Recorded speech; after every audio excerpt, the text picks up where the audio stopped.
Yo, halo semuanya, balik lagi di channel ini. Dan hari ini kita akan membahas salah satu periode paling penting dalam sejarah film, yaitu era film bisu.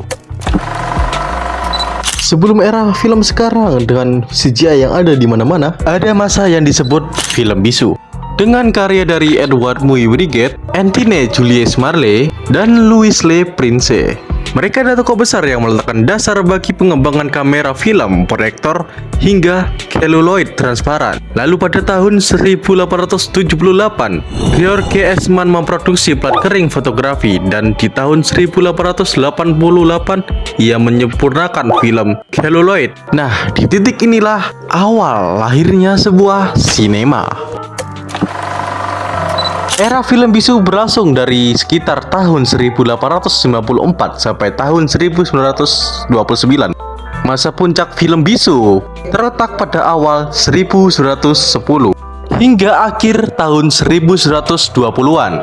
Saat itu film bisu berkembang pesat, penuh inovasi, dan jadi fondasi seni perfilman modern. Film bisu tidak hanya ada di Hollywood, tapi juga berkembang bersama gerakan seni lainnya seperti Impresionisme Prancis, Ekspresionisme Jerman, dan Montek Soviet. Bisa dibilang hampir semua gaya dan genre film abad ke-20 dan 21 punya akar dari era bisu ini.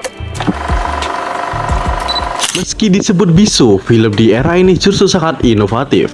Beberapa teknik yang lahir pada masa itu masih bisa dipakai sampai sekarang, seperti pencahayaan 3 titik, close up, long shot, panning, hingga editing kontinuitas. Jadi, jangan salah paham. Film bisu bukan primitif, tapi justru revolusioner. Banyak orang yang mengira film bisu itu selalu hitam putih. Padahal faktanya 80% film bisu pada awal 1920-an punya warna, entah lewat tinting, toning, pewarnaan tangan, atau bahkan teknologi seperti Technicolor awal. Ironisnya, saat film bersuara telah hadir, teknik pewarnaan tradisional justru ditinggalkan karena mengganggu perekaman suara. Sayangnya, banyak film bisu tidak terawat, sebagian rusak, hilang, atau diputar dengan kecepatan yang salah.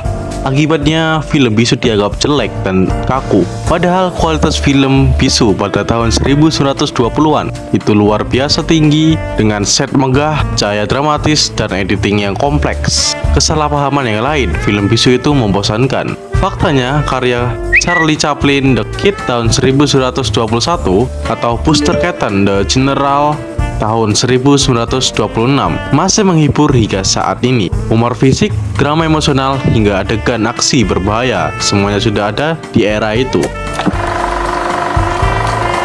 Menjelang akhir tahun 1920-an, muncul revolusi baru, film bersuara atau talkies.